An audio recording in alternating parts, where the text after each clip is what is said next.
तो आगे लेके चलते हैं। निखिल खंडेलवाल हमारे साथ जुड़ रहे हैं आज, Systematix shares and stock broking के MD. Nikhil second generation stock broker हैं और कई दशकों से बाजार देख रहे हैं। इनफैक्ट डिनर टेबल कॉन्वर्सेशंस बचपन से ही शेयर मार्केट के बारे में होते आए हैं, तो इनकी पैनी नज़र बाजार पे रहती है और साइकिल्स भी काफ़ी देखे हैं। निखिल, बहुत बहुत शुक्रिया ईटी नाउ स्वदेश पे हमसे बात करने के लिए। क्या बातचीत चल रही है आपके सर्कल में? आपकी क्या डेटा पॉइंट्स को आप देख रहे हैं? 10 महीने हो गए एक करेक्टिव फेज में, अब तो बड़े बड़े दिग्गज इन्वेस्टरों के भी मतलब देखना ही नहीं चाहते हैं। आधे से ज़्यादा बिग एचएनआईज तो लंदन यूरोप में ट्रैवल कर रहे हैं कि बाजार देखना ही नहीं है। आपके भी कुछ फ्रेंड्स होंगे I am sure. Right right बहुत बहुत बहुत धन्यवाद अजय आपका मुझे यहाँ पे बुलाने के लिए। मार्केट ने आई थिंक काफ़ी बोलते हैं कि अच्छा समय बहुत टाइम तक नहीं रहता, तो वैसे ही डिफिकल्ट टाइम भी I think it doesn't last for too long. And clearly जो data points are coming too fast and too many, ये क्लियर है कि टेस्टिंग फेज है। अभी हम एक समय से निकल रहे हैं जहाँ पे इन्फ्लेशन का डेटा कंटिन्यूसली हमें अपसाइड पे ही सरप्राइज करेगा। जो हमें लग रहा है कि हम ऑयल का भाव पीक पे हो रहा है या स्टील के भाव पीक पे हो रहे हैं, उनका इम्पैक्ट कंपनी पे कम पड़ेगा। आई थिंक वो चीज़ें हमें थोड़ी नेगेटिवली सरप्राइज करेंगी, इसीलिए हमें लगता है कि 1 से 2 quarter will be very testing for equity markets. I think broader view तो यही है कि मार्केट एक रेंज बाउंड में, इसीलिए as you rightly said lot of people have pack their bags and said कि अभी छुट्टी मनाने का ज़्यादा समय है। हैविंग सेड दैट काफ़ी चीज़ें मार्केट में पॉजिटिव साइंस भी दे रही हैं। तो आई think it is whenever such a period come, जब एक करेक्टिव फेज होता है, जब थोड़ा टाइम वाइज करेक्शन होता है, उस समय पे कुछ ट्रेंड्स जो पिकअप हो रहे हैं, आई थिंक उस पर थोड़ी पैनी नज़र होनी चाहिए। और investors clearly are beginning to pick select stocks, select industries, select themes। उस पे लोगों ने अपना पोर्टफोलियो को थोड़ा रीशफल करना चालू कर दिया है। आई थिंक वही एक मेन आउटलुक है।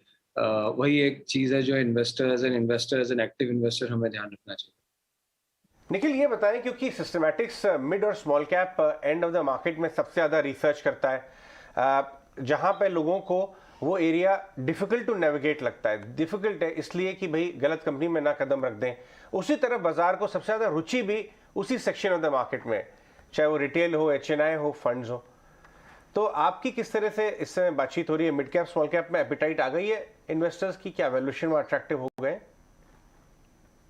जिन कंपनीज के नंबर्स अच्छे हैं उनके तो डेफिनेटली वैल्यूएशन उतने करेक्ट नहीं हुए हैं, but the same time select areas में वैल्यू पिक्स इमर्ज होने लग गए हैं। जैसे एक बहुत हॉट सेगमेंट था in this bull market was chemicals.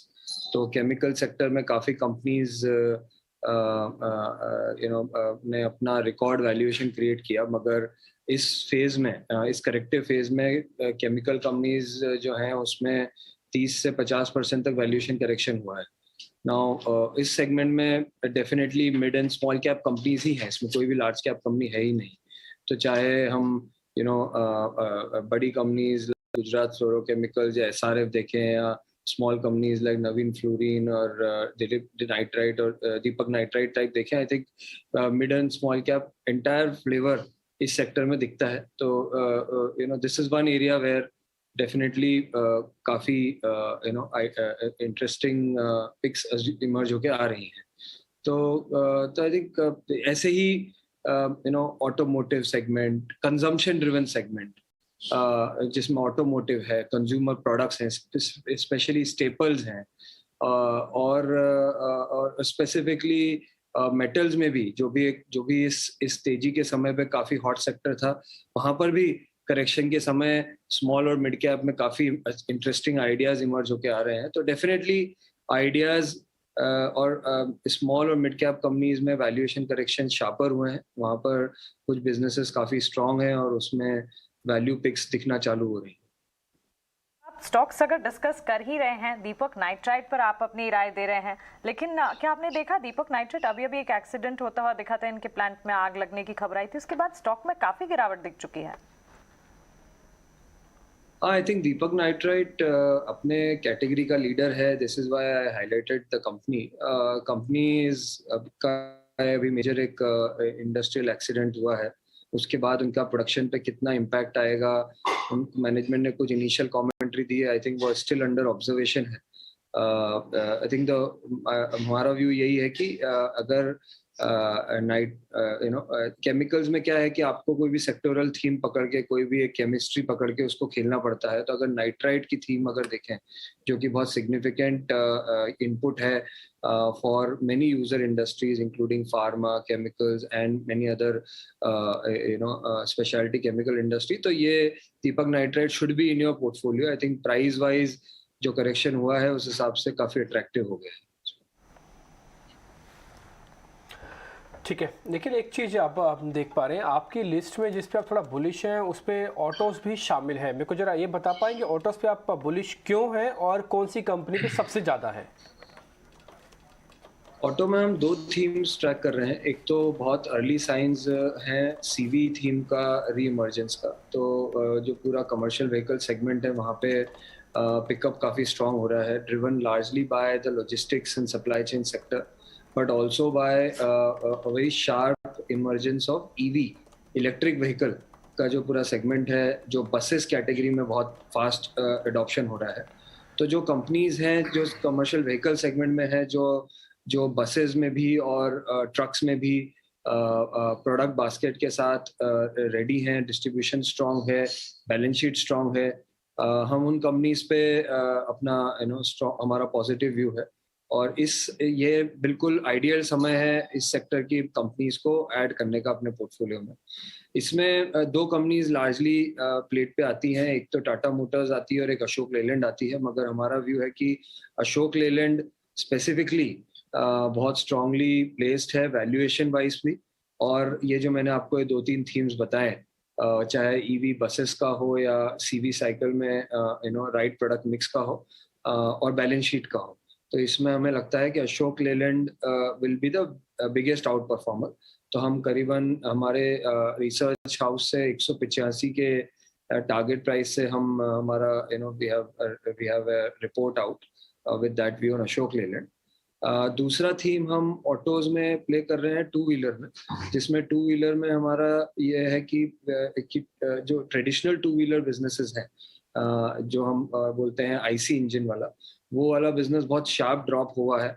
Almost 1 crore vehicle सालाना बिकना कम हो गए हैं. पिछले साल तक 3 करोड़ 32 लाख व्हीकल 22 लाख व्हीकल बिकते थे, इस साल सिर्फ 2 करोड़ 20 लाख व्हीकल बिके हैं. मगर ईवी वाला सेगमेंट बहुत फास्ट इमर्ज हो रहा है. एक्सपोर्ट वाला सेगमेंट टू व्हीलर कंपनीज के लिए बहुत फास्ट इमर्ज हो रहा है, और बहुत कम कंपनीज हैं जिन्होंने इस पूरे बास्केट को अच्छी तरह प्ले करने हैं. तो उसमें हमें लगता है कि वो भी एक कैटेगरी है जिसमें पोर्टफोलियो में आपके स्टॉक होना चाहिए. उसमें हमारा टीवीएस मोटर्स पे सबसे स्ट्रांग व्यू है, वो वैल्यू वाइज भी, और ये सारी थीम्स को टिक मार्क करता है. तो TVS Motors is in the two wheeler space, जो कि हमारा करीबन 950 के टारगेट से हमारा रिपोर्ट है. यहाँ पर sector specific, stock specific recommendation एक एक निखिल की आप देख रहे हैं टीवी स्क्रीन पर, हम लगातार बता भी रहे हैं. लेकिन निखिल, साथ ही दो और स्पेसेस हैं, ओएमसीज और साथ ही रिफाइनिंग स्पेसेस पर आपका नजरिया जानना चाहेंगे, क्योंकि क्रूड में लगातार जो हम बढ़त देख रहे हैं इसका इम्पैक्ट तो पड़ ही रहा है. $1 पर बैरल अगर क्रूड में बढ़त होती है तो रिफाइनिंग कंपनियों के ईपीएस में करीब 30 से 40% के आप मूव आ जाते हैं. इन स्पेसेस पर आपका नजरिया? एक्चुअली इसमें बहुत मतलब नजरिया तो यही है कि ऑयल प्राइस इस लेवल पे अगर सस्टेन रहते हैं तो रिफाइनिंग कंपनीज का अर्निंग्स स्ट्रॉक काफी स्ट्रांग आएगा.